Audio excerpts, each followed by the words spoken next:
India. Though it is very vast subject, I will try to complete it within the given framework. As I know that one, this is going to be a very deep and I can say that one very elaborative topic as after colonial, post-colonial system, what we are had and what we are having and what will be there in future. So this is very much important to compete with this post-colonial India, or we can say gender politics. These two topics is very close to my heart. I can say that one, that gender politics when it comes. So I am seeing in day-to-day life that one, how gender is playing an important role in the society. So here, gender politics in post-colonial India, I have made it a presentation form. I think my screen is visible to you people. This is evolution, changes and pathways to equality, which we are fighting for from years together. Here, gender politics, it refers to the ways in which gender influences political structure, power relations, policy making, societal norms. Many things are there which is masculinity and femininity is shaping this public policy. Without these people, we can't find an idea that what the laws will be made and how the laws will be going to implement and how it is going to reach to the common people. So the political institutions, laws, culture, practices, say reproduce or challenges gender equality or inequality which is existing in the system. So in this context, post-colonial societies like India, where we are seeing about gender politics, not limited to only women's issue. We feel gender in the sense that we have to have fight with the men and we have to move on. No, it is not like that. There are so many other aspects also included into it, which interacts the identities such as caste, class, religion, sexuality, and many more things are existing with this. So maximum we think that one gender politics, when we are talking about, we will say that one only men and women will be competing in this, but it is related to so many aspects. It is related to so many other fields also, or subjectivity also, where we are finding it that we have to look into deep into that to bring out so many laws, or we can say that when so many rules and regulations, which is very much needed for the development of the society. Either sense, you can say that one, how we are going to see this one. There are so many characteristics. I know that one, this is a basic thing. I'm going from the basic level to the next level I'm moving off. So there are some characteristics of this. What is this gender politics is talking about? It is talking about power and representation, distribution of power, decision making, and leadership roles. As usual, we are finding it, and day-to-day life also we are coming across with this. As I did one survey in Mysore itself, and I was thinking about this decision making, the decision-making approach or decision-making role played by the Zilla Panchayat representatives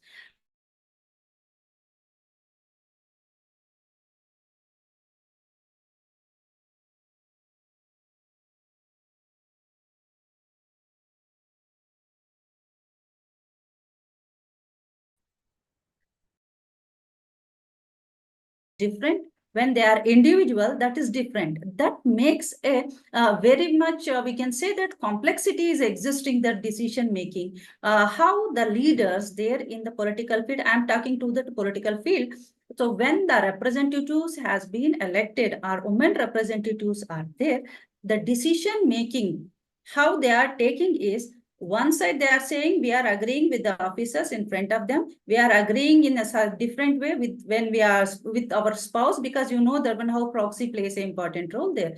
And then again, when I spoke to them individually, they are saying, no ma'am, what we said was different and now our answer is very much this one, this is not. I'm giving XYZ examples for this, that decision making still plays a very important role where gender politics is concerned, and leadership role, you know that one.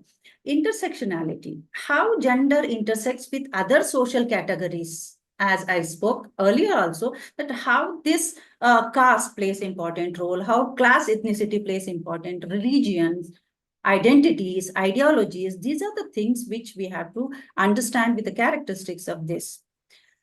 Patriarchy, as everybody knows this one, it is a challenge to everyone that one, how we are going to move up from patriarchal structure and how can we bring out this gender equality, what we are talking about, and the questions of these traditions, customs, usages, what we are having, and mainly with the ideologies which is coming from the we can say that one, when the earth came into existence, from that time only, when we are talking about Manu, when we are talking about Manusmriti, when we are talking about many things in Western and also in the Eastern part, you see that when the patriarchal system, it won't go, I think so. But how we are going to remove it up, that is the main characteristics of gender politics, what is speaking about. It is questioning that one. Policy and law oriented is another one where policy making, as I gave the example of this in decision making, like that only, when the legislatures or the laws are made,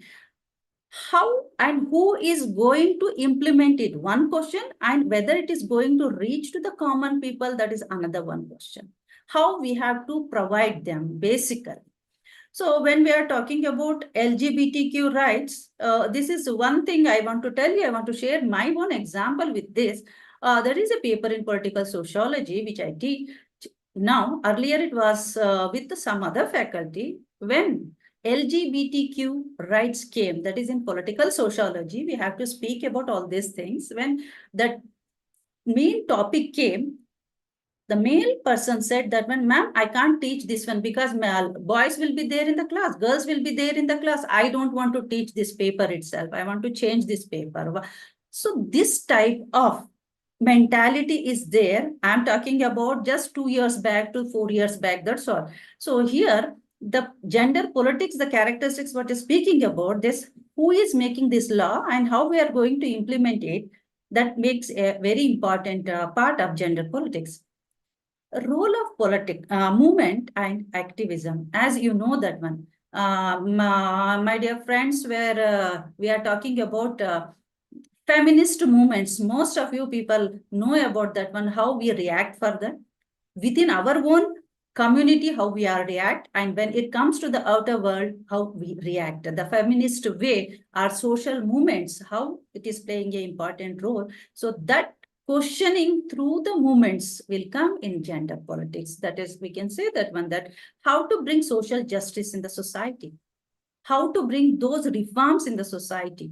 So these movements plays an important role to make the laws, to make the decisions, or bring laws to make equality, which is very much needed, or we can say that when we have provided that equality through the laws, through the constitution, but still it is not there like that.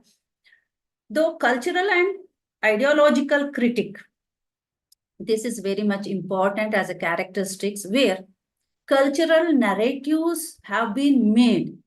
Cultural narratives, what we are seeing that was there in the previous, or we can say in the traditional form, it is followed even today.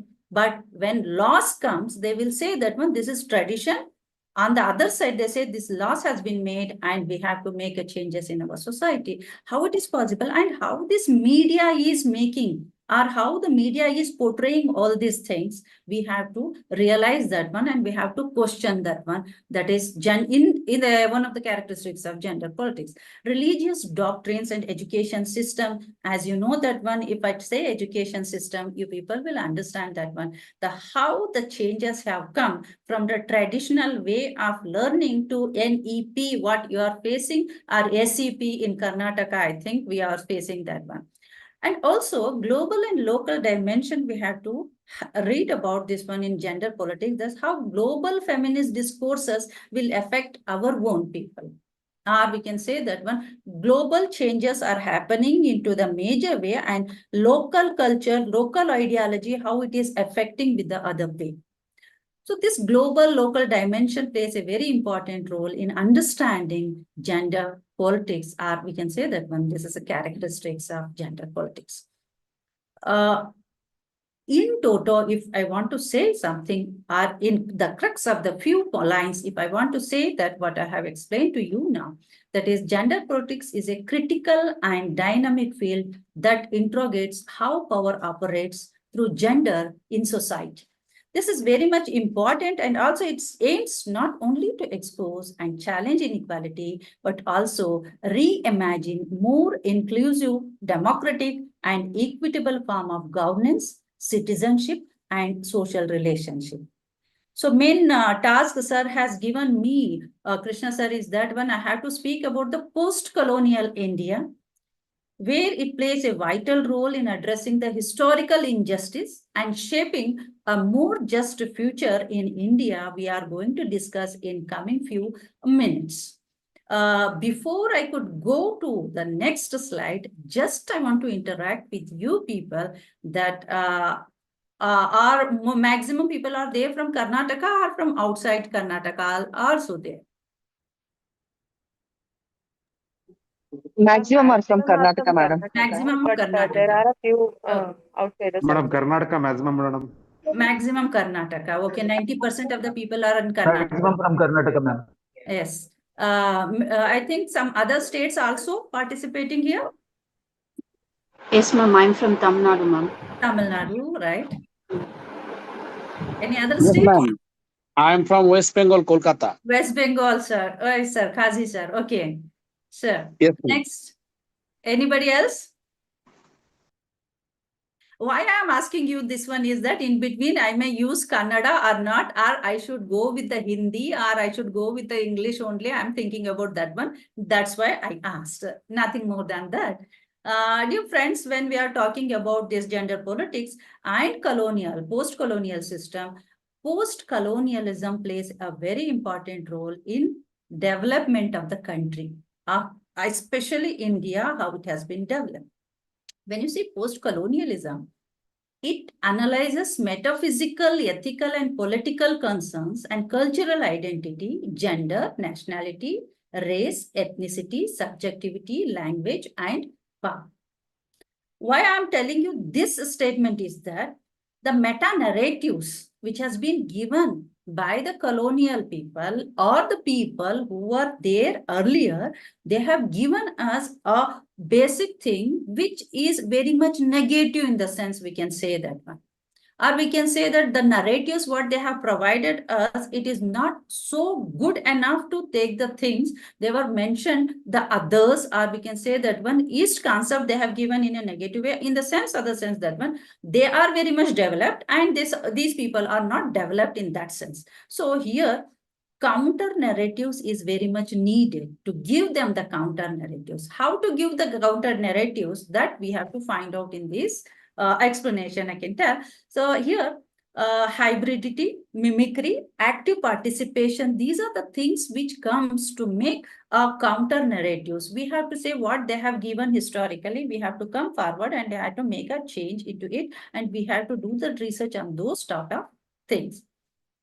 Here, it used to describe this post-colonialism is to concurrent project to reclaim and rethink the history and agencies of people subordinate under various form of imperialism. See, Africa, if you are taking Asia, even you can take USA, if you are the colonies at that level. And after that, what type of development has been happened? Rethink the history, I have highlighted this one, reclaiming what we are, what we were and what we are. We have to reclaim that one. Who is going to reclaim that one? The people who are participating. By coming through that kind of imperialism, what they have imposed on us, we have to come out from that. Post-colonial theory, if you are talking about, you can understand with two sense. To make it very simple, that post-colonial, obviously after 1947, the Indian independence, how it has, and how they left us, how the interim government came and how it took over all the things, and then how the development happened. Illiteracy, poverty, all these things we are teaching day by day life to our students, and also we are understanding that one. I'm not going deep into that aspect, but I'm taking into a broader sense. When you are talking about a broader sense, what is the consequences of colonialism? How this colonialism, or I can say ex-colonial system, how dominated, how they came to dominate directly and indirectly. Directly in the sense, controlling natural resources, and indirectly in the sense that one educational system, industries, etc. In the form of that globalization at present, you are seeing that one. That is, once again, they were saying that one. Once again, we are going back to the colonial system. So many narratives has been raised over that. So just I am there after the independence. What has happened is this colonial powers, they dominated directly and also indirectly. This post-colonial, the word has been given by Edward in Orientalism in 1978. He said that this is very interesting, and also we have to keep in our mind that what the narratives they have made, what they have given is that the West presented an inaccurate and stereotype of picture of the East. Wrong images are created in the minds of the people to create the concept of others. I have highlighted here others. Others, many things are coming in others. Women are coming, caste is coming, system is coming, class is coming. Many things are coming here. That's why we have to understand that one. The post-colonial theory, when we are talking about, we have to understand in a broader sense, not in a narrow sense. When broader sense comes directly, indirectly, how they were affecting after our independence, and at present also we have to analyze these two things. In between, we have to see that after 75, 76 years, how we have made up, or how we have come out of that kind of ideas, or stereotype of pictures, what they have provided for us, and how we are coming out of that. That others plays a very important role. To understand this topic, that is especially gender politics and post-colonialism, I have gone through some of the text which is speaking about this. They are talking about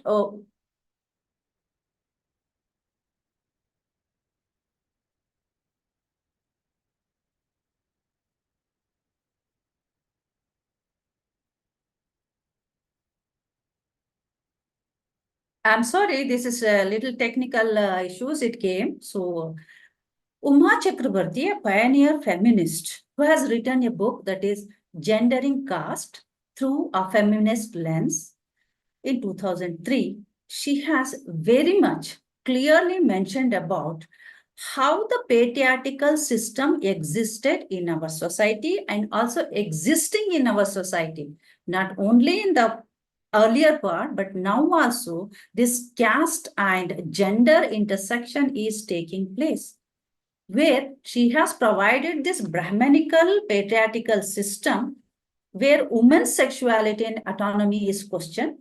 She historizes the role of women within the caste hierarchy and shows how these hamper or how these affect modern India. We will say that this hierarchy, or we can say that patriarchal system has gone off, but still I will say that this has not gone off from our system. It is still existing. Whichever may be the community you take, we will say that this is happening, and this is there in our mainstream feminist, whoever is coming, they are ignoring some kind of a caste, they are saying. On the other side, caste has not gone anywhere. Caste is existing, caste is there, and the book has crucial for understanding how caste continues to shape gender politics. This is my crux. I can say that when we are referring to this book, that it is speaking about gender politics even after independence. It was not before that, but after independence or post-colonial era, we will say that this gender politics is playing an important role. To understand this one, the caste is making so much of differences, or we can say the caste is playing a very important role in Indian state, and offer we will say that when in post-colonial India, the state has often failed to dismantle this hierarchy system. I hope that my friends, you will agree with that when we have not come or overcome through this caste system. Caste system is there, hierarchy system is still existing in our system. The second book which I was referring was that of Sexuality, Gender and Rights, Exploring Theory and Practices in South and Southeast Asia.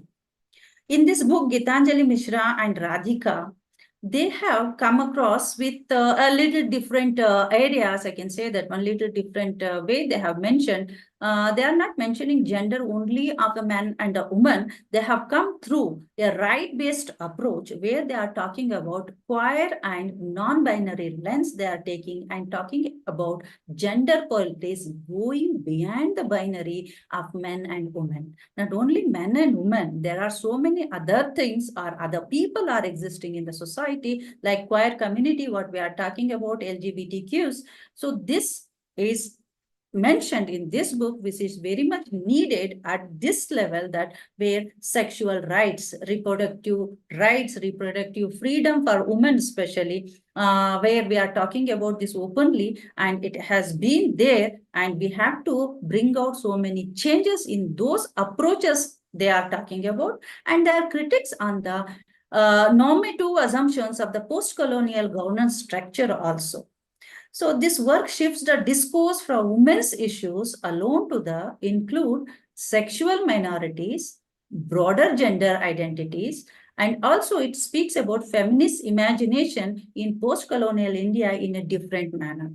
So this book is really very interesting. Some of the chapters in those book has been given and related only to India, that speaks about this rights of queer communities and non-binary lenses. Through non-binary lenses, they are providing this one. And the third book, what we can say are, when I was going through this book, I came to know about this one, that Politics of the Gown, Reflection on Popular Politics in Most of the World by Partha Chatterjee. Partha Chatterjee, most of you people knowing about him, that he has written here, not only focused on gender, this work is instrumental in understanding how these marginalized populations, including women, negotiate with the post-colonial state.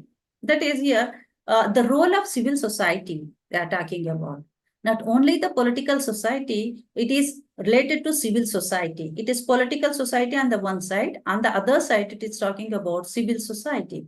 How these subaltern groups come forward, or they will come outside the elite institution of the framework of women's group, especially in urban slums or rural India, how these women are coming forward in political society or within political society. Only people who are there and the elite group, they are coming, or the people who are there outside that elite groups are coming. Elite group in the sense that one already they are having the legacy in their in their family, and those family members only coming forward in the politics are coming forward, or some new aspect, new people are coming into it. We have to see this one in this book. They are providing that one, political society to demand the rights and recognition of themselves. They are coming forward. Not only the elite group is coming, even the many other people are coming forward to see this one. Here, Partha Chatterjee has spoken about the grassroots women's movement, which is very much needed to develop the society, to develop the system after post-colonial system or post-colonial India. Everyday negotiation will take place, or generated citizenship in post-colonial India is needed to understand that the reflection on popular politics, how it plays an important role, that has been given in this book. And then the last book which I am referring to is Seeing Like a Feminist. The lens, what we are seeing through Feminist with Nivedita Menon in 2012, she has described about contemporary debates on feminism in India. Feminism, as you have read about, waves of feminism, but this contemporary feminism draws upon both theory and activism. Not only it speaks about the theory, the active participation of the people, which unpacks how gender power operates in society and also how it plays the politics. That is very nicely she has mentioned about this, that a feminist, how they are coming out, how they are fighting for their personal law, marriage, rape, sexual harassment, queer rights. All these aspects are there to understand in this book that is related with post-colonial state mechanism. And here, the transformative feminist politics that challenges the barriers of hierarchy, which I spoke about in the previous book also, that were hierarchical, where Brahmanical hierarchy they are talking about. Here, the binaries and the hierarchy, both the things are playing important role in the society. So we have to break those barriers. So this is essential for understanding the contemporary landscape of how this gender politics includes the role of media, law, public discourses, which is developing a narratives and how we can make a change and how we can bring a change that in the society that is giving us to understand the phenomena of feminist by understanding how the system is developing, how the laws are coming. There they want activism. Without activism, there is nothing going to come. We talk here, we talk outside, but activism plays a very important role. Without activism, we can't bring any kind of changes. We can write an article, we can talk here, we can talk there, but the collective activism is very much needed. So Nivedita Menon has mentioned about this one. So by understanding these readings, or by going through these readings, some of the questions that came to my mind. Can you read this question, any one of you? Yes, ma'am. Sorry, yeah. What were the conditions of women in British India? How Sorry. Yeah. how is it different in the post-independence period? The third one is there any discrimination based in gender in workplaces?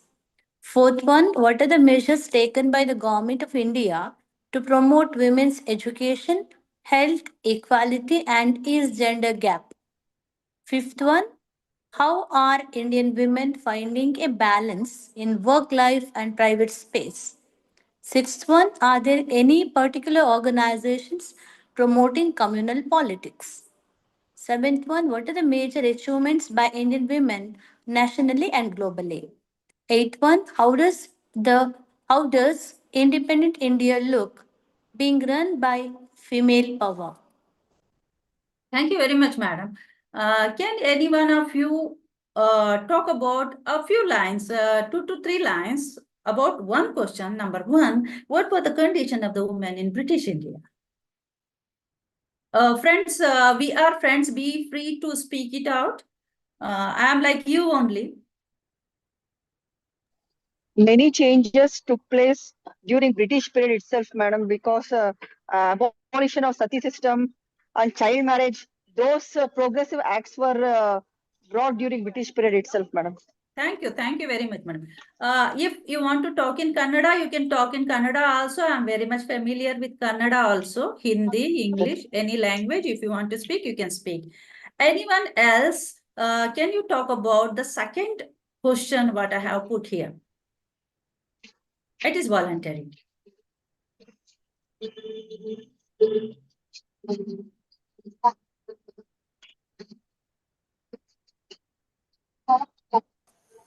How is it different in the post-independence period?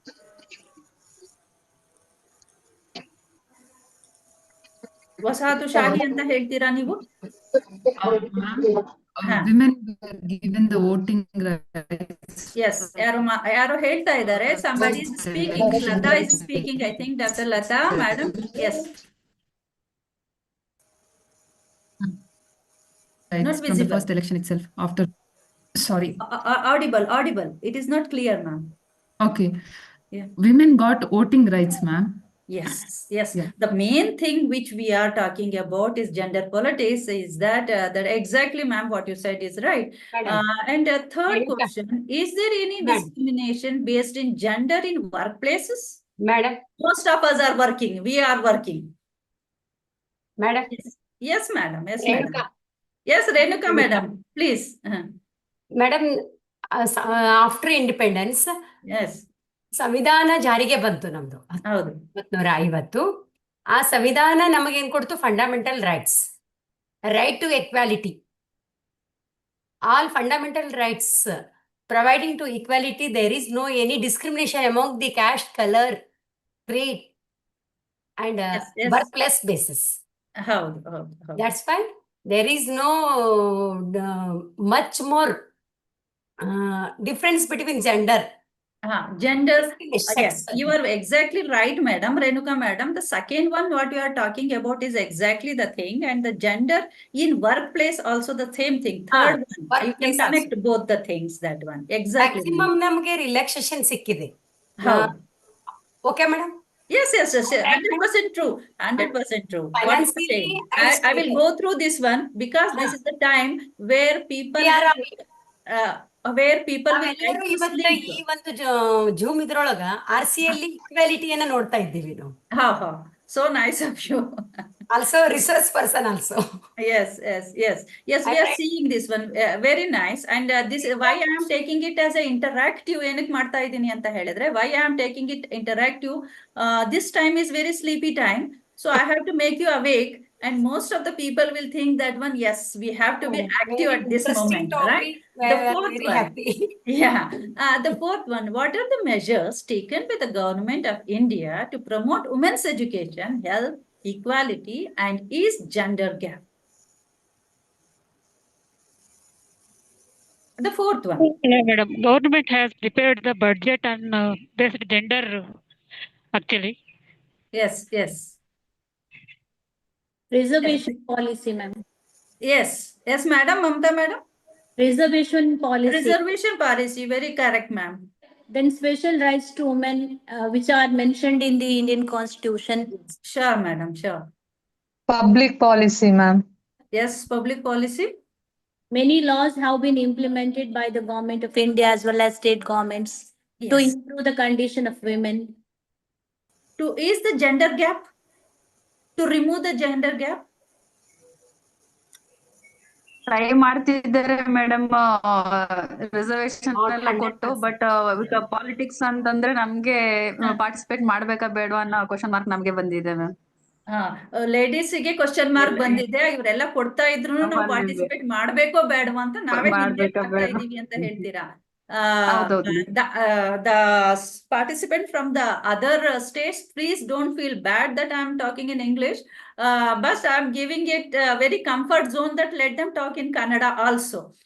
आपको अगर हिंदी में बात करनी है तो आप बात कर सकते हैं. Khaja sir, that you are finding it difficult to understand Kannada, you can speak it out in Hindi also. Right? Yes. Coming back to the fifth one, how are Indian women finding balance in work life and private space? I think this man, I think the male participant has to come forward for this. I request male participant to come forward for this, the fifth one.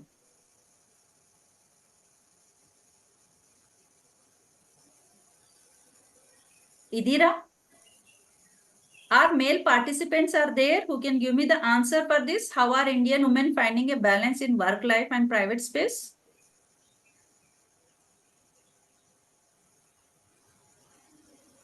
So there is gender gap. Here I am finding gender gap, I think. Yes, anybody? Madam.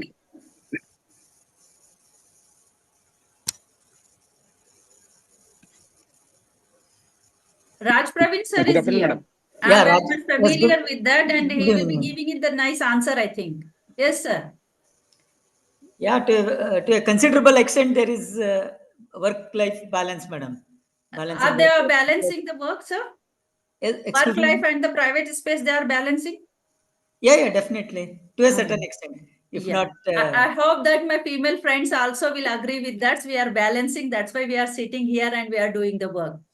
So ask any particular organization promoting community politics or communal politics.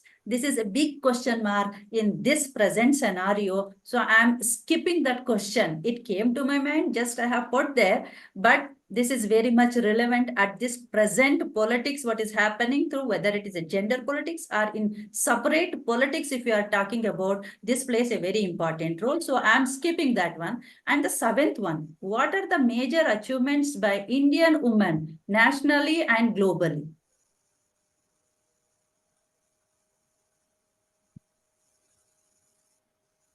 two examples. But women have got the political positions in India actually. Like Indira Gandhi, now Nirmala Sitaraman. Yes, madam. Yes, madam. Ambika Sonia Gandhi. Yeah. Internationally? Globally? Margaret Thatcher was there, madam. Yes, Margaret Thatcher was there. Annie And Besant. you are forgetting Kamala Harris? Even Geeta Gopinath in the IMF. Madam, She's Madam Meloni. Yes, Mother Melanie. Yes. Teresa. Right. So there are a number of things which are coming in our mind, right? How does this independent India look being run by female power? This last question is very interesting and it is very near to my heart. Madam, India has already been run by women, mainly Mrs. Indira Gandhi. Yes. And she's rule was dynamic, so to say. Yes. That's my personal observation. Yes. Any state females? West Bengal, obviously, Mamata Banerjee. Yes. How do you feel about that? When you are talking about, gender politics on the one side, on the other side, you are saying about the patriarchal system. How do you feel? What is their power? How they are running the show? So I'm not going deep into it, right? So here, why I am not going deep into it? These are the questions that came to my mind. I thought that I have to share with you so that you can also question yourself in which way we are developing in post-colonial India. To come up with this, as you people have given all these things, I'm very happy that after 1947, what are the status of the women? You have saw that pre-colonial time, how it was there. And you mentioned about this one, child marriage, sati, parda system, several restrictions were there and the autonomy of the, in the public life of the female, or we can say that when the legal rights were not there, property right was not there with her. Though the English or the British legislative assemblies or British peoples, they have made some of the rules, regulations like widow remarriage and many other things where child marriage, they have been increased the age of the child to get married. So this had any kind of results? Have we got any kind of results from that? I would say that when we got the result, but not up to the mark. We didn't get that kind of development, or we can say that kind of a freedom, that kind of equality, what really we wanted. When you go from 1947 onwards, you will see that state intervention and patriarchal guardianship was there, existed. Always it was there that the woman should be in control of somebody else. Our state intervention was there where they are seeing that patriarchal system was existing.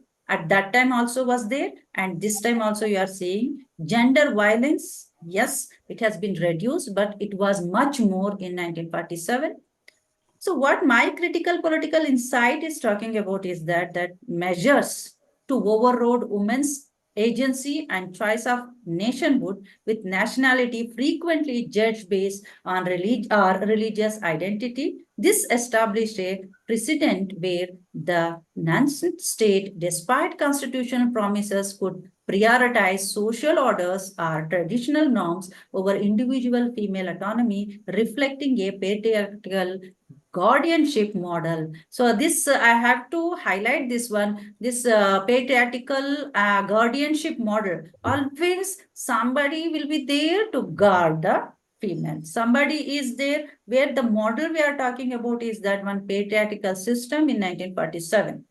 Thank God to our constitutional framers who made this constitution, who founded this constitution and provided us a pivotal political movement which took place. And you people spoke about this one. That's what I wanted to take from your mouth, these things that Article 14, Article 15, 16, 42, 243D, these are all the things we are reading in Indian Constitution, and we are saying that one to ensure equality, to prohibit discrimination, opportunity, these basic things which were needed has been given by our constitution. We have to be very thankful to our constitution makers. So always we say that one, constitution makers, we say only founding fathers of constitution, right? What about this? You know about them? Do you know about them, people? Am I audible? Recently, I read Ma'am, they are the 15. a few of these names, madam. Yes. See, always we'll say the founding fathers of Indian Constitution. Where were these men, women? Founding mothers of Indian Constitution. There were 15 females who were there behind the curtain, behind the scene. They were working to bring out Indian Constitution. They were also there. The contribution was there. I am not reading out all the names. Some of the names you are familiar with like Vijay Lakshmi Pandit. You know about this one? I hope so. Nehru's sister, ma'am.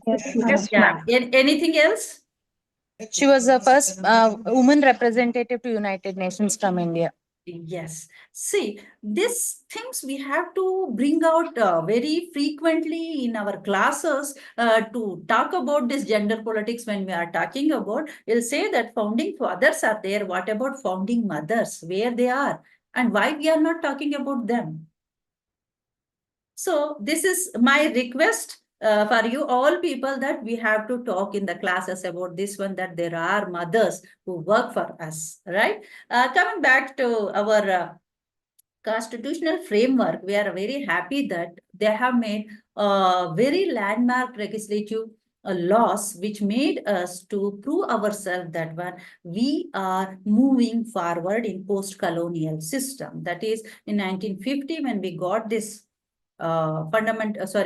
constitution. So we made this one Hindu Code Bill. You may be heard about this one and you are reading about this one. Do you want much more explanation about this one? I will give, otherwise I will skip to it and I will highlight this one.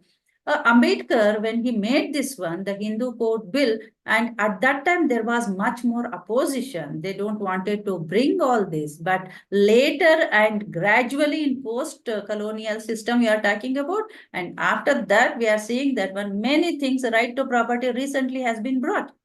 So you know that one, that how female is having the power to that. So Hindu Marriage Act of 1955 guaranteed Hindu women the right to divorce or specific grounds, adultery, conversion, in etc. These are the things which they brought in. But unfortunately, I can say that when they are taking in a different form, the divorce ratio we are seeing now, it has been changed.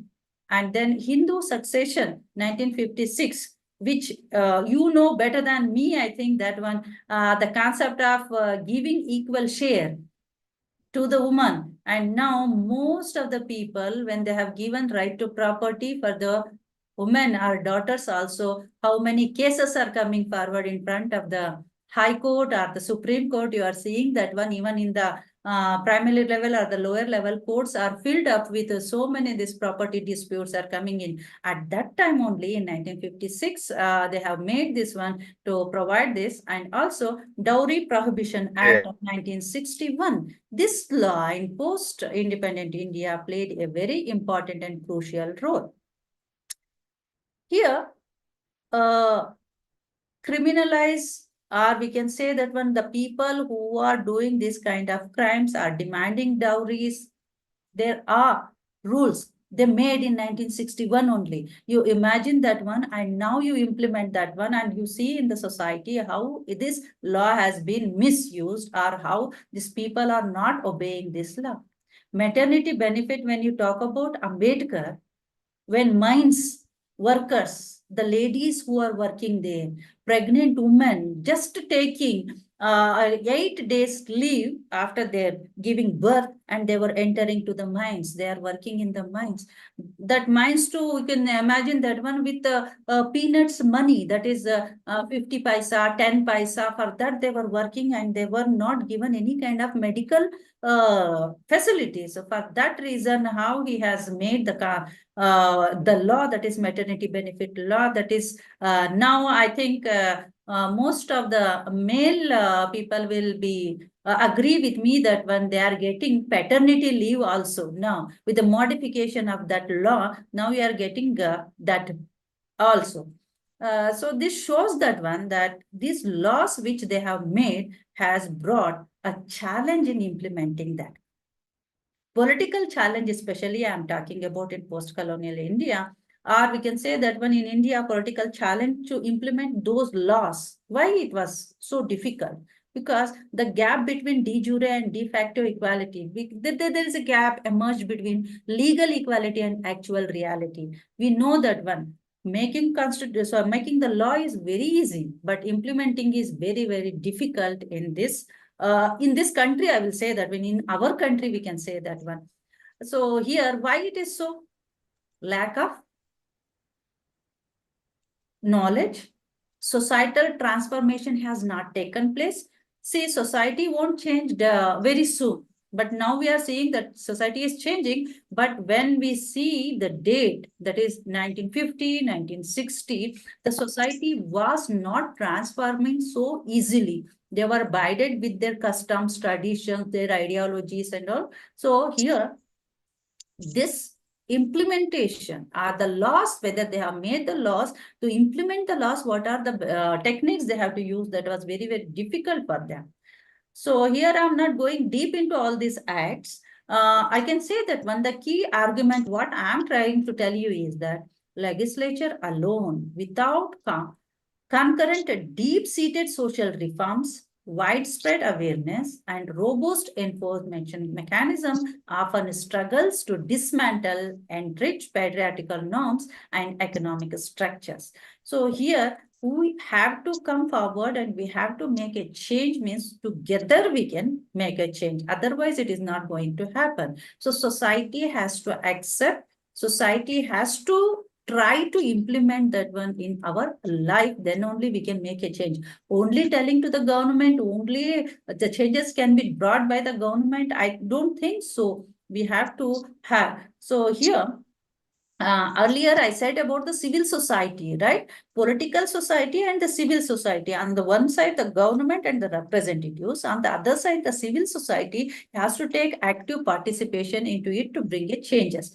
Whatever may be the implementation they are bringing in, we have to accept those one and we have to move forward. When we talk about socio-economic landscape, Amartya Sen's, what you are talking about, what you are thinking about, he was talking about missing woman phenomenon. Why he is talking about missing this one woman phenomena is that one, where is the force or where is the woman force who is working in the society?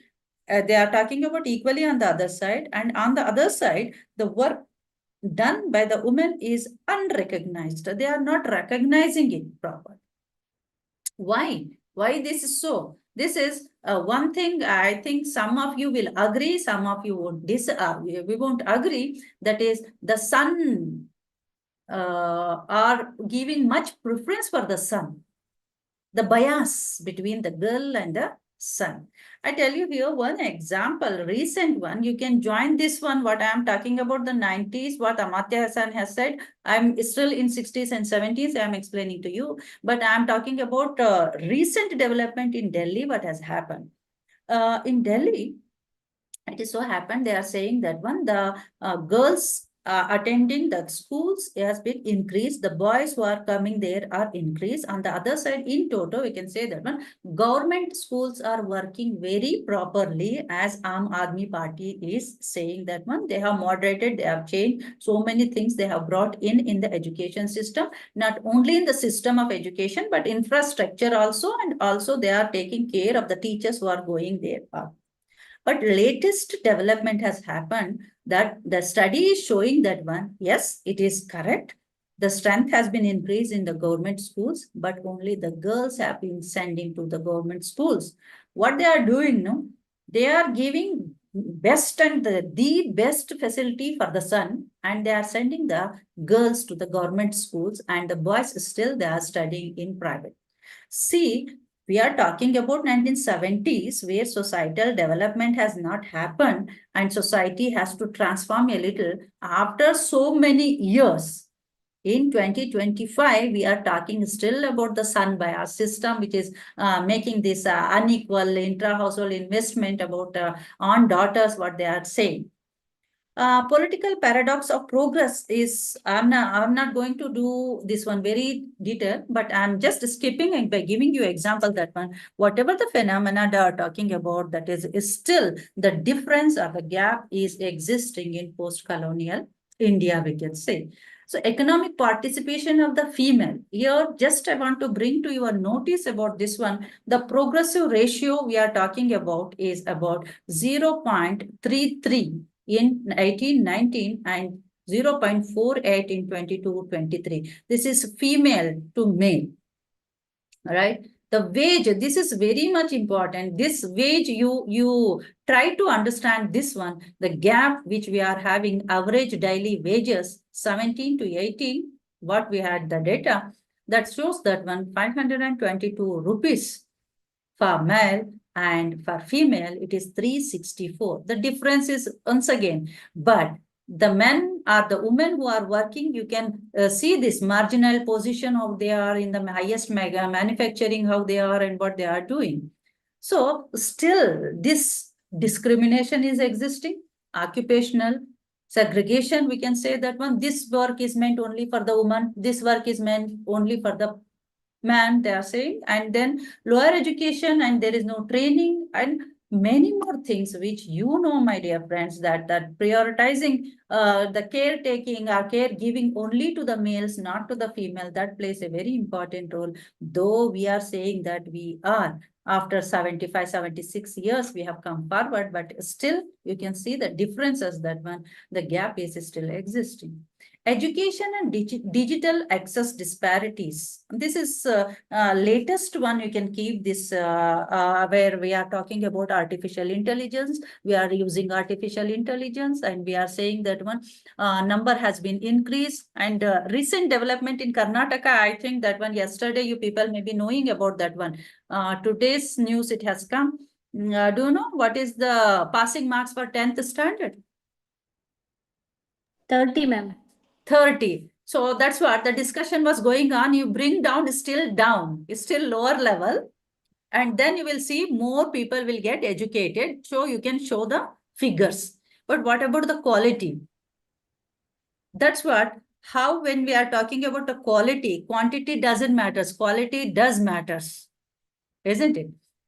So this, anyway, girls dropout rate in 21-22 in primary schools, this 1.4%, upper primary 3.3%, secondary it is 12.3%. So here, digital divide, this thanks to COVID, which made every person or every people to use this technology. In everybody's hand, the technology is existing now, but still in the remote places, in the digital disparity is still existing, where we can see that one, the SC, ST and OBC household facing greater barriers in this. Still, even today, they are facing that one with compared to the male. I want to bring to your concern about the Sachar committee report. You people have heard about Sachar committee report and you have read about that one. It is saying that one, it is, though it is related to one particular community, but I will say that one, this is not only one particular community. This is with many of the other communities which has not mainstreamed. The dropout levels is more. And also we will see that one that they are the way they are working and the places where they are working, they are having their own ghettos. They are staying in that ghettos. They are not coming out of that ghettos. They have to come out and they have to come to the mainstream, right? So here, when you are talking about Muslim community, when you are talking about SC/ST community, ಇದು joining ಹೆಸರು ಪಠ್ಯ I think somebody is talking. With that, they are saying that dropout level, but now if you see after 25 to 28 years of that such a committee report, now you will see there is lots and lots of development, but we are lagging the data. We are not collected the data because most of the people, they are giving wrong information. Most of the people, they have not done the research on this development. When I did a small survey in Mysore, the many people, they are coming forward, that particular community, to the other areas where they are having their own businesses. Many women, girls, the young girls are coming forward to join to the other places like multinational companies which is there, or the small companies which they are software companies, they are working, they are coming forward and they are working on that. When I inquired about that one, do you feel uncomfortable, or do you feel this kind of a fear in your mind what such a committee report is talking about, that don't want to come out of their ghettos, they are still there? They said that no, we have changed ourselves, we are coming forward. Most of the people earlier, we say, they used to talk only in their language, the particular local language of their own, but now they are talking with the common people in the other languages also, and they are discussing. I'm not going to the language controversy, but still I'm telling you this one. This main important thing is that the Sachar committee report, what it has given, and at present, what the development has to happen, we have to bring out the research and we have to show the thing that this is the development, it has been happened. At least 15 to 20% of development has happened.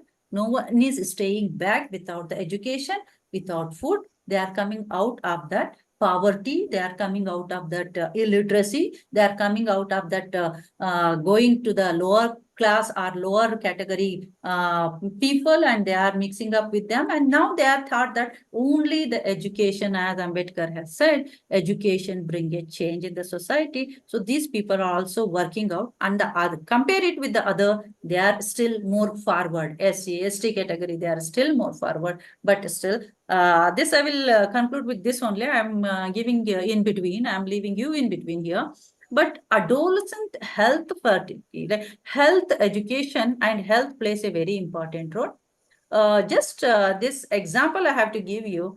When I was traveling, auto wala was telling that one, ma'am, Sidramaya government has given us all the freedom, free what is that, guarantees it has been given. But if they give us the health security or health insurance better rather than giving this five.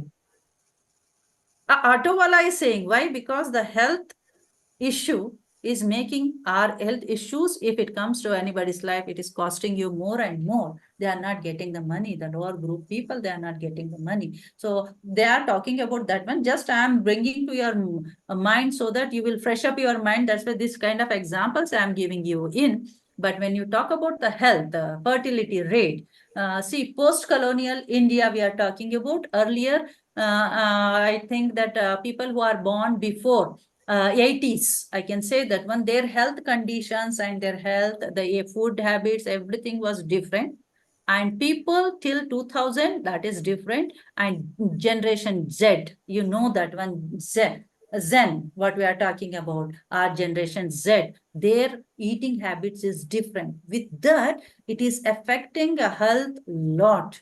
Nobody is understanding. I think maximum people are not understanding. They are saying that one, colonial period, I talk about hybridity, I talk about mimicry. I said about this one in the initial stages, that we are saying that one hybridity in culture, it is coming, in all other things, it is coming, it's okay. But when it is coming to our eating, our food habits, it is affecting a lot. Child who are having their adolescence, the teens who are there, but now I think you can understand, most of you are females, you can understand that age, at the age of 10, 9, 8, 9, 10 people, they are getting puberty, very early age they are getting. So why it is happening? Because of the changes what we are having. But health situation or the health condition, who will improve this one? Is it the government is going to come and do all those kind of things? No, it is our own civil society has to work out for that. I think most of our mothers who are having children as girl child, they are taking care of it. But here I want to bring to your notice that one, the adolescent health infertility rate, how it has been changed. When you are talking about 6.8% of the women aged 15 to 19 began childbearing in 21, but now it has been changed. This interconnected disparities highlights gender inequality, a holistic intersectional approach in crucial recognition that women's economic disempowerment is a direct consequences of deeply embedded social and cultural bias, fetching health, education, and resources access from birth. Policies must be sensitized to nuance socioeconomic dynamics rather than assuming linear progression with development. See, when economic development will happen, then only all the other changes will come. Women's economic empowerment will happen, then the changes will come, that we are missing that one even today. We are having about this gender bias violence. This is also very interesting one. I think you can give me the answer for this, or you can explain this one. Can anybody give me about this intimate partners violence? Have you heard about this one, or you have gone through this, or you have seen in your society? Pardon, ma'am? Yes, intimate partner violence. Okay, gender bias violence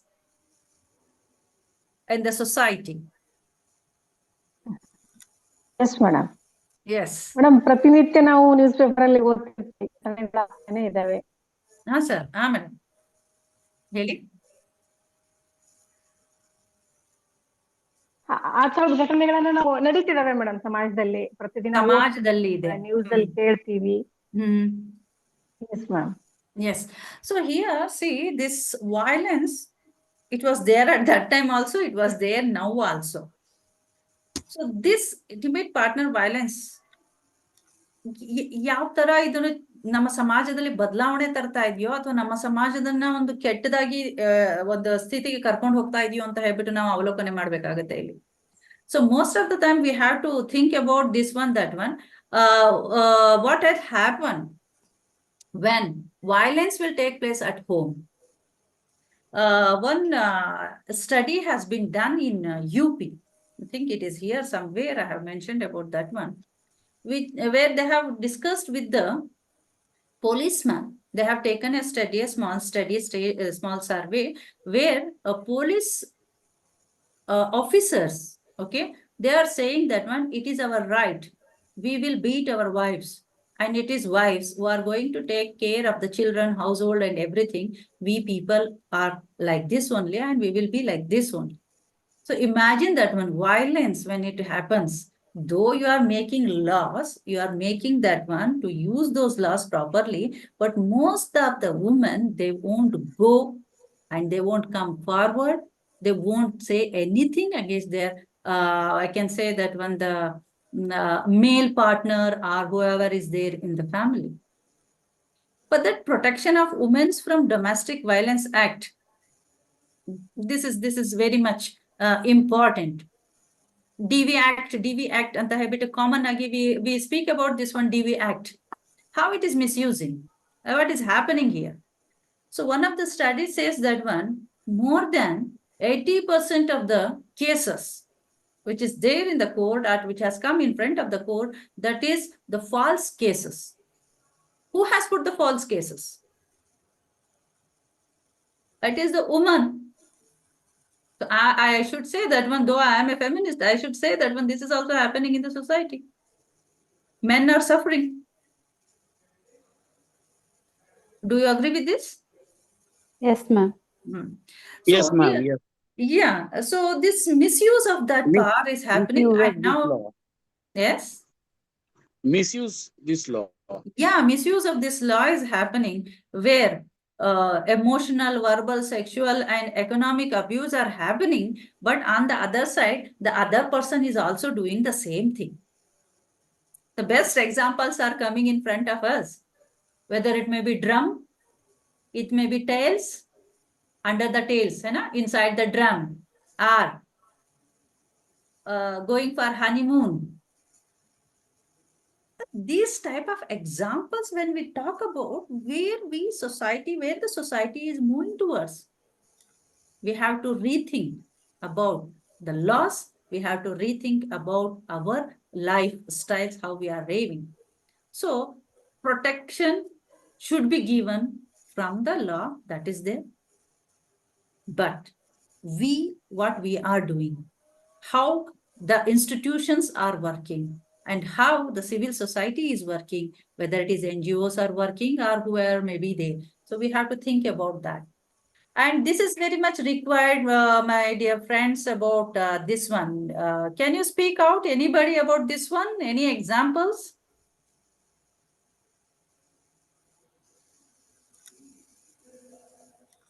ma'am college में तो ICC cell रहता है, हाँ। Higher education institute में, और एक दिशा का guideline है वर्किंग प्लेस में सेक्सुअल हैरेसमेंट के लिए. हाँ, right, sir. But still, once again, many women will not come forward to give the complaint. There is no awareness. They will say that one, if I open my mouth, it will be blamed on me only. Why should I go forward? If they are coming forward, you have seen that one, what has happened in Orissa recently, a girl, though she was a student, what has happened and how she flamed herself and what has happened. So number of examples you will get, but this loss, and that's what I told you about implementation. It is very difficult from both the side. The clap has to come from the one side. The pressure is coming, the other side it will go down. We should think about this one, that how safe we are at the workplace. After this privatization has happened, after globalization, privatization and liberalization we are talking about, privatization, this is much more needed. Though it has been made in 2013, now you will see at present also, for simple things, how the harassment will happen in the workplaces. So why it is happening? Is it only lack of awareness? Is it so? Or is it? Actually ಏನಾಗಿದೆ, ನಮ್ಮ culture ಅಲ್ಲಿ ಫ್ಯಾಮಿಲಿಗಳಲ್ಲಿ ಹೆಣ್ಮಕ್ಳಿಗೆ ಮೊದ್ಲಿಂದಾನು ಬೆಳೆಸುವಾಗ್ಲೇನೆ ಸಾಕಷ್ಟು ಹೇಳ್ತಾರೆ. ಏನಂದ್ರೆ ಗಂಡನ ಮನೆಯಿಂದ complaint ತರಬಾರ್ದು, ಅಲ್ಲಿಂದ ಇದು ನೀವು ಏನೇ ಕಷ್ಟಗಳಿದ್ರು ಹೊಂದ್ಕೊಂಡು ಹೋಗ್ಬಿಡ್ಬೇಕು, ಈ ತರದ್ದೆಲ್ಲ ಹೇಳಿ ಹೇಳಿ ಹೇಳಿ ನಮ್ಮ ಹೆಣ್ಮಕ್ಳು ಏನಾಗಿರುತ್ತೆ ಅವ್ರ ಮೇಲೆ, ನಾನು ಅದರಲ್ಲೂ ರೂರಲ್ ಇಂಡಿಯಾದಲ್ಲಿ ಸಾಕಷ್ಟು ಗಮನಿಸ್ತೀವಿ, ತುಂಬಾನೇ ಹ್ಯಾರಾಸ್ಮೆಂಟ್ ನಡೀತಾ ಇರುತ್ತೆ. ಆದ್ರೆ ಅವರು ಅದನ್ನೆಲ್ಲ ಸಹಿಸ್ಕೊಂಡು ಸುಮ್ನೆ ಆಗ್ತಾರೆ. ಸುಮ್ನೆ ಇರ್ಲಿ ಬಿಡಿ, ಫ್ಯಾಮಿಲಿ ಅಲ್ಲಿ ತಂದೆ ಮನೆಯವ್ರಿಗೆ ತೊಂದರೆ ಆಗ್ಬಾರ್ದು, ಈ ತರದ್ದೆಲ್ಲ ಯೋಚನೆ ಮಾಡಿ ಅನ್ನೋದು ನಮ್ಮ ಕಲ್ಚರ್ ಅದಕ್ಕೆ ಅವ್ರನ್ನ ಬೈಂಡಿಂಗ್ ಮಾಡಿದೆ, ಹೆಣ್ಮಕ್ಳನ್ನ ರೆಸ್ಟ್ರಿಕ್ಟ್ ಮಾಡಿದೆ. ಎಲ್ಲಿ ಮತ್ತೆ ನನ್ನ ತಾಯಿ ಮನೆಯವರಿಗೆ ತೊಂದರೆ ಆಗ್ಬಿಡುತ್ತೋ, ಎಲ್ಲಿ ನಮ್ಮ ಸೊಸೈಟಿ ಈ ತರ ಏನೋ ನಮ್ಮನ್ನ ಕೆಟ್ಟದಾಗಿ ಅನ್ಕೋಬಿಡುತ್ತೋ, ಈ ತರದ್ದೆಲ್ಲ ಒಂದು ನಮ್ಮ ಕಲ್ಚರೇ ಅವರನ್ನ ಎಲ್ಲೋ ರೆಸ್ಟ್ರಿಕ್ಟ್ ಮಾಡ್ತಾ ಇದೆ ಅಂತ ನನ್ಗೆ ಅನ್ಸುತ್ತೆ. ನಿಮ್ಗೆ ಅನ್ಸುತ್ತೆ culture. So culture is playing a very important role. Mahesh sir was talking about that one, the culture, what we are bringing up and how we are bringing up our children, that is especially female, that they have to be there giving respect to their in-laws and all. So that has been, but what will say that one, we have to increase, or we have to give the awareness to them. We have to strengthen them emotionally and psychologically. We have to make them strong. That is my suggestion, sir. I hope that you will agree with that. But this POSH Act of 2013, when we are talking about, this is for empowering women to increase the awareness, to foster the safety for the workers who are working, and especially the female who are working outside. But what is actually is happening, you are seeing that one, the best example sir has given now. So once again, I can say that one, the political challenges in enforcement of these laws, that is, we can say that one, the patriotic attitude. Here, that's what I was reading about, and I'm telling here. The Uttar Pradesh a study has been conducted with the police officers who believed that and accepted that man is there for physically, or they can be physical with their wife. This is very interesting to say that one, 60% believed household work or care were solely women's responsibility. Here I am talking about women themselves are accepting that yes, this is ours, this is our responsibility. On the one side men are saying, on the other side the women are accepting this one. what will happen? How that attitude will lead to insensitize these persons, the person who are there in the position, who are protecting us. If they are talking about this one, then think about the victim who never come forward. They will have the fear, the social stigma, as you said, Mahesh sir has said about this one, lack of faith in the justice system. So this will weaken this kind of loss, I can say that one. So what is the legal, or what my argument speaks about this one is that legal frameworks, however robust, are undermined by institution tasked with enforcement. True progress requires fundamental transformation of institutional culture. This is what sir has said about now that one. Our culture has made them like this. So there we need fundamental transformation. ಯಾವಾಗ ನೀವು ಅದರಲ್ಲಿ ಬದಲಾವಣೆ ತರಬೇಕು ಅಂತ ಹೇಳ್ಬಿಟ್ಟು ನೀವು ಯೋಚನೆ ಮಾಡೋದಿಲ್ಲ, ಒಂದು ಲೋಯರ್ ಲೆವೆಲ್ ಅಲ್ಲಿ, ಒಂದು ಕಲ್ಚರ್ ಅಲ್ಲಿ, ಅಲ್ಲಿ ತನಕ ನೀವು ಏನು ಬದಲಾವಣೆ ಮಾಡಕ್ಕಾಗಲ್ಲ. So what I'm telling you is that one culture, yes, basic culture, like how our constitution is structured, we can't change. That was basic structure of our culture. We don't want to change, but we have to make or bring them their upbringing in such a form that they have to incorporate what are the changes coming in the society, and also they have to live with this culture also. That type of a balancing between the two, we have to make our own society people to understand. I hope that you people will agree with this. Yes, ma'am. Yes. Yes, ma'am.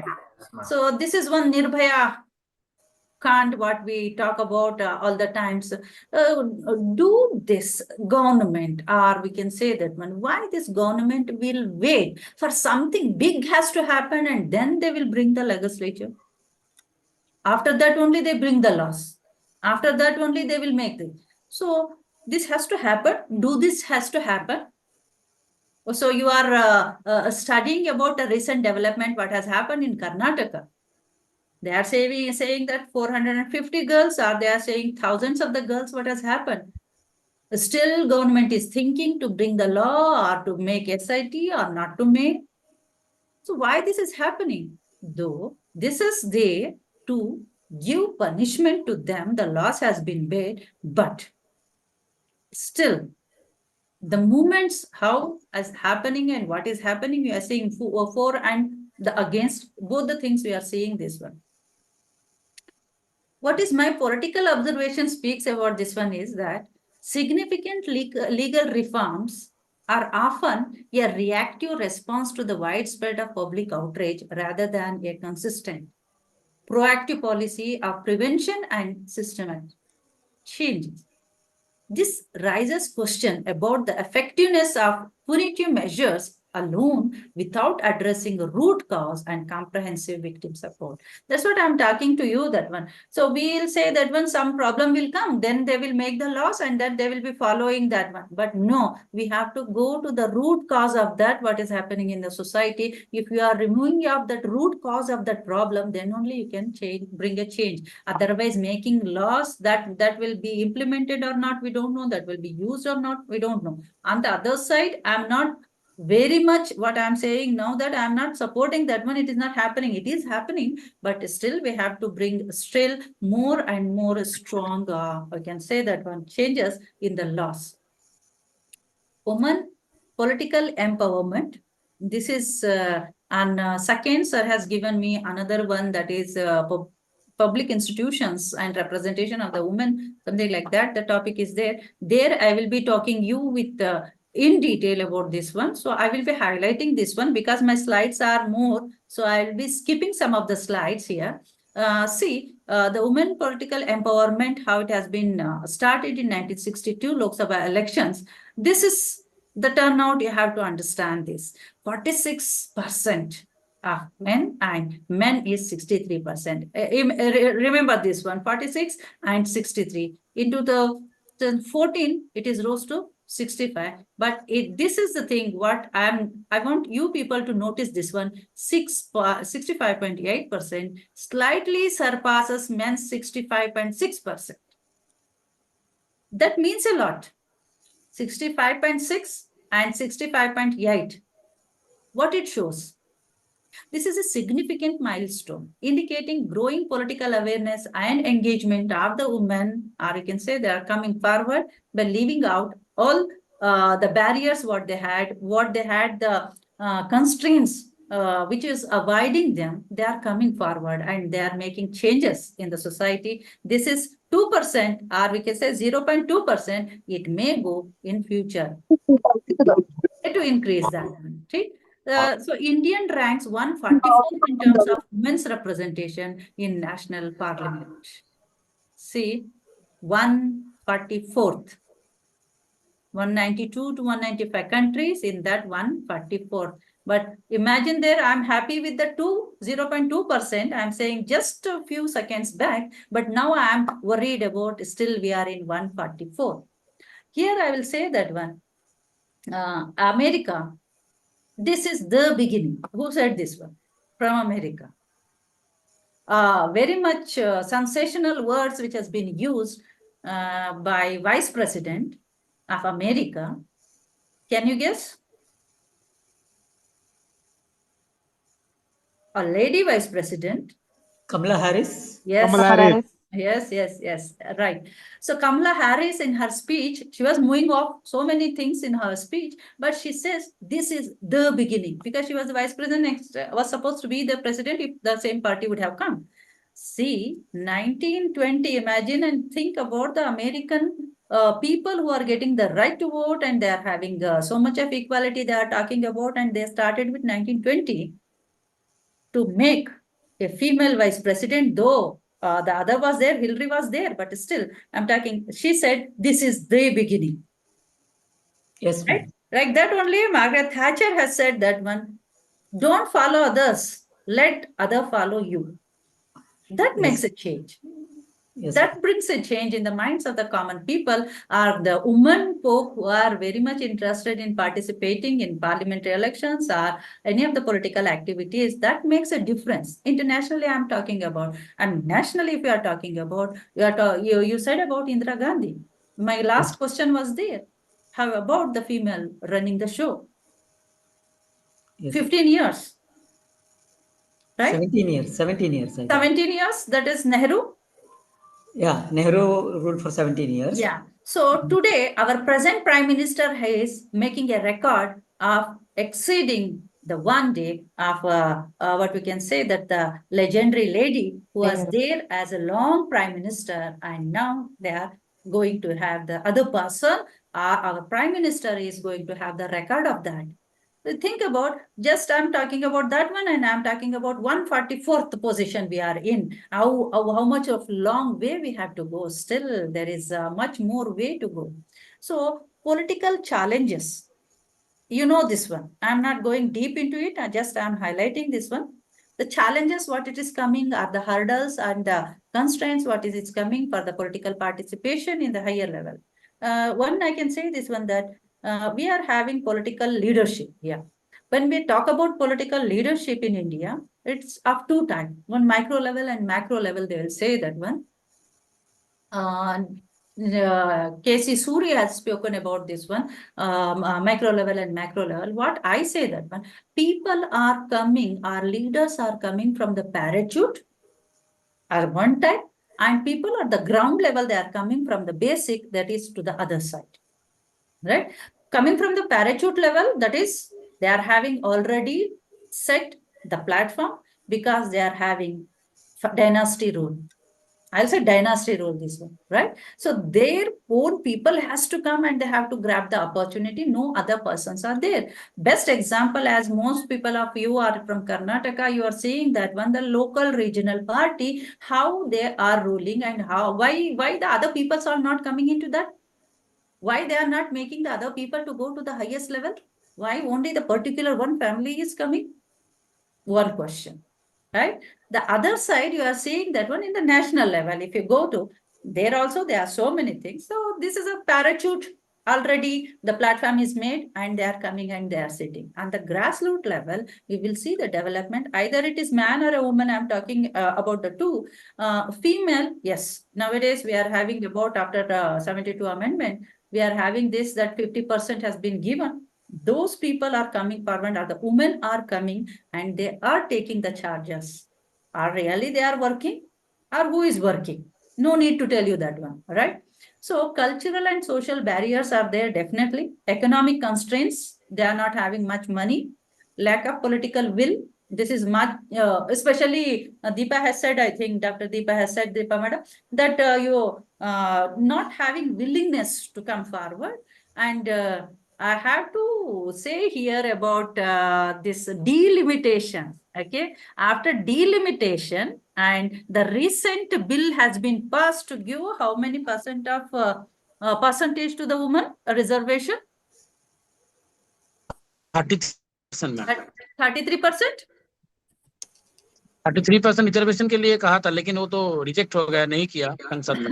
So we just are talking. Okay, so we are making a foundation for that कि delimitation करेंगे, उसके बाद में हम देखेंगे कि how the leaders are coming forward, what type of leaders we are. Women leaders will come or not? The women leaders are not there. So Supreme Court has rejected that one. You know better than me about that one, right? Violence and intimidation. This is commonly used terms. Inadequate support at the network place. Yes, this I think this inadequate support our network, what we are talking about, I think you will find in your departments also. We find in the department also, isn't it? Department politics you will be understanding. University politics you will be understanding. College politics you will be understanding. Agreed? So systematic issues in political parties. Political parties also, to whom they are giving the tickets. They will see the winnability. Only then they will give the tickets to the woman. So what type of woman will be there? So what I am talking about is that at the grassroots level, you will find the leaders who are coming from the grassroots level. On the other side, you are seeing the people who are coming from the parachute. Two people are there, but in between, there is lots and lots of gap. Lower level, they know the lower problems. They are solving that one, they are there. But this leadership is not going forward to the national level. National level, people, they are not coming to the ground level. So there is a huge gap between this, whether it is you take about the male or the female, this gap is there. So the political parties, whoever it may be regional parties or the national parties, they have to think about this one. Yeah, how we can reduce this gap. You may say that today's development at the national level, where they have given one and only OBC chief minister and they are making him to the national level. We can think about that, right? I'm skipping this one because 73rd amendment, you know very well about this. I'm not going to give that kind of a thing. What the reservation paradoxes and the women as a political constituency, that's what I was talking about. Delimitations. After delimitations, let us see what will happen or what type of people are leaders.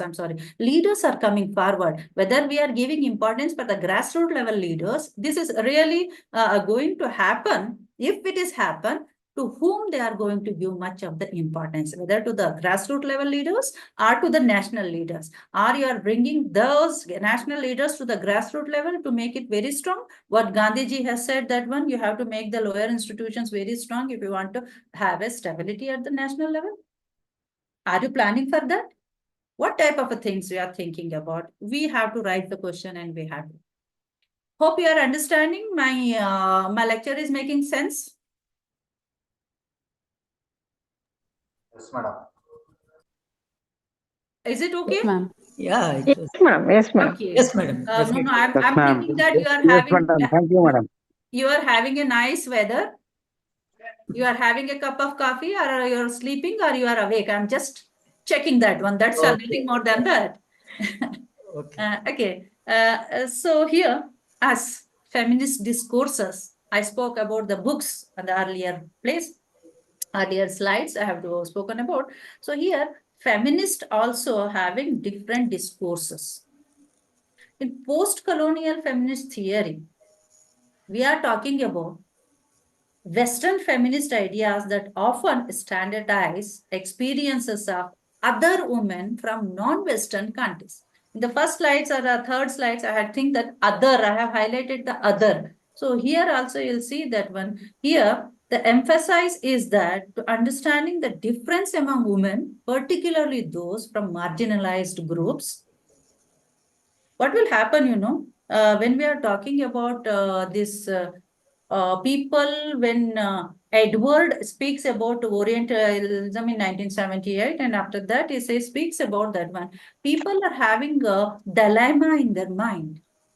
The feminist is talking about, they are having the dilemma in their mind. Why I'm talking about this one is woman and of color I'm talking about. They'll say that when I'm black, she is very white, what she will be thinking about me?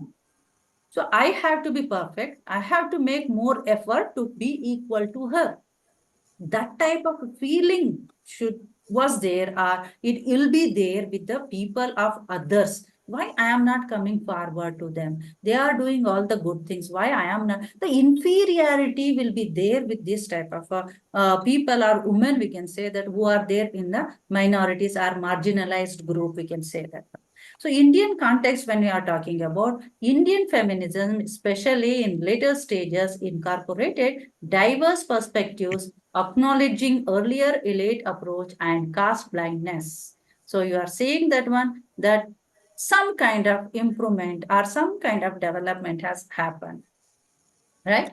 So gender inequality, what you are talking, it has not been there and isolated, or we can say that when they have come forward.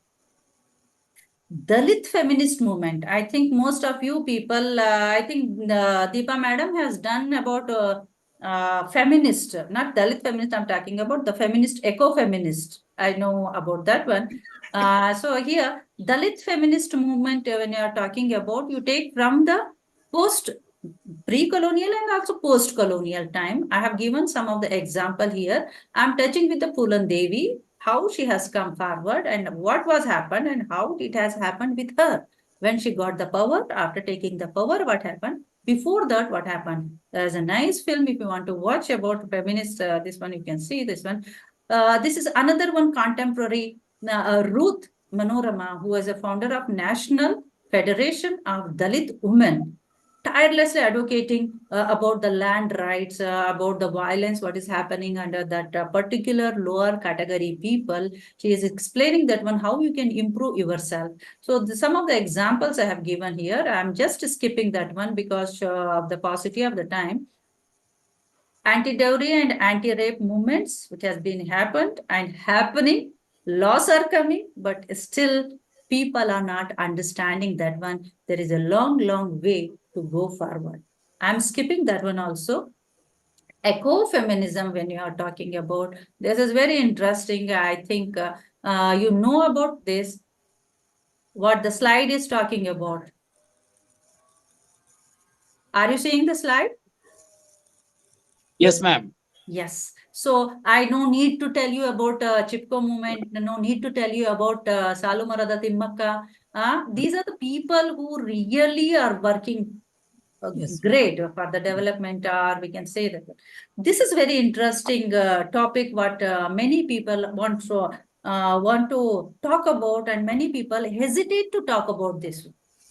LGBTQ. If you ask a person, or I can say that one, I think the young generation knowing about are some of the, in my university, what happens, here most of the people who belongs to my community, so they don't know about this. When I talk about this one in the class, what is LGBTQ, I will be giving all LGBTQ, these examples I will be giving, they will be shocked and they will be feel ashamed to talk about this one. See, the 21st century we are living and we are talking about this one. I'm feeling ashamed of ourselves. That's what I told you in the beginning, that one. One of my colleagues said that, ma'am, I can't take this class because both girls and boys are sitting there. Then if we are not teaching this one, who else will teach this? So legal milestones, you know about that one, how India has made it legalized and how it has been opposed and how our society is taking into consideration. About this one, I have given about Navjot Singh Jauhar versus Union of India of 2018. If you see this one, how the 377 IPC has legalized, and then also you can see this one, that same sex can get married, that kind of a thing, what has happened in our system, and people are coming forward and they are showing their own identity. Earlier it was not there. You are seeing that one. And somewhere in our mind, one pinch is there, or I can say that I hope, friends, you believe this one, that somewhere you will say that, oh, this type of a person is there, oh, that type of a person, and how it has happened. We have to take it out through our culture. We have to accept that one. It was there, it will be there in future also. It is there, it was there, and it will be there. So here, again, once again, I'm going to move off. So the social movements, the role of social movement. What is the role of social movement we are talking about? Significant legal and social shifts are often catalyzed by robust social movements. This demonstrates the vital role of civil society that, once again, this is maybe a repetition for you, but I want to repeat this one. Civil society and the grassroots activism has to be very active to bring social changes. Otherwise, it is not going to happen. What Savitribai Phule has done, that one, to the grassroots level, how she has worked and how she has made, and that kind of things is not happening in nowadays society. We have to think about to bring changes through our own ways in the classrooms. I think, friends, we have to bring that kind of a change. So this is government initiatives and policy intervention in the initial stages. When we're talking about the questions, I was talking about this one, Beti Bachao and Beti Padhao, positive and negative points they are saying, but I will say only the positive points we have to take. Flagship political initiative, what they have done and how the number has increased. So this is the number what has been increased, and now it is going on. The girls who are studying or who has enrolled themselves has been increased in whether it is a skill development or it is economic empowerment, what the government is providing, they are coming forward to take it up. And also I'll say that one, Niti Ayog, the Niti Ayog has provided us the 15 SDGs. This is very interesting once again, and we have to make an, we can say that one empirical study in our local areas, that one SDG, we are talking about gender equality. Has it improved or it has reduced? It was 36 in 2018. Ma'am? Yes? Time is 5:25, ma'am. Oh, I'm so sorry. Thank God you made me to close it off. Yes, I'm just winding it up. Okay, ma'am. Within 2 to 3 minutes, I will wind it up. Okay, ma'am. Okay. Thank you.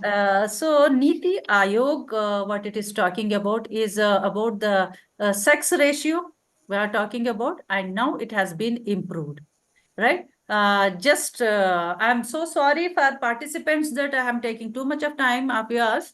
But this is, I think, when we go on talking, it will go off like this only. Huh? It shows your concern towards the subject, ma'am. But too much is too bad, no? Anyway, I will conclude with this cultural narratives, what we are talking about a culture, what makes the women to be there, how they are, what they are, and how they have to make a changes in that. These are Arundhati Roy, Shashi Deshpande, you are talking about. I have to mention about this one, that Banu Mushtaq, a prize winner, and how the small what we can say, that was stories, it made her to come to that international level. So we have to think that one is still much more things we have to discuss about this one. I hope that one I will conclude here without giving much of or without taking much of your time. I will conclude this one. Hope on second I will be in time. I will finish up, and I won't repeat the things what has happened today. And I would like to say thanks to each and everyone. And I think that one, though it has been too much for you, but you very silently, without giving any kind of disturbances, you have taken it into your mind, that these are the things which is really the, I can say that when the concern has to come from within, nobody will come forward. Within it has to come. activism within ourselves, it has to come. And thank you for your patience listening. And thank you, HRDC, MMTC.